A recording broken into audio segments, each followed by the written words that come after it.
সম্প্রতি বেলিয়াতোড় কলেজের অধ্যাপক মাননীয় মার্শাল সোরেন, তিনি আদিবাসী সম্প্রদায়ের একজন শিক্ষিত মানুষ এবং বেলিয়াতোড় কলেজে অধ্যাপনা করেন।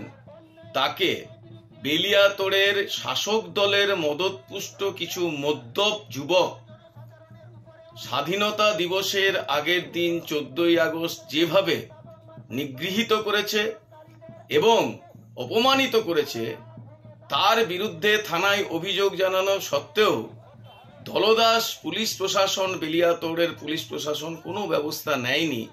এটা বেলিয়াতোড়ের ইতিহাসে এক কলঙ্কজনক ঘটনা। বেলিয়াতোড় যামিনী রায়ের জন্মস্থান।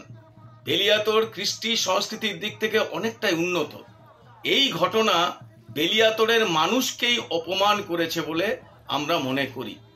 আমরা লক্ষ্য করছি যে বেলিয়াতোড় কলেজের গভর্নমেন্ট নমিনি হিসেবে তৃণমূলের নেতৃত্ব অপমানজনক কথা বলছে বেলিয়াতোড়ের অধ্যাপকদের, সেই ভিডিও ভাইরাল হয়েছে।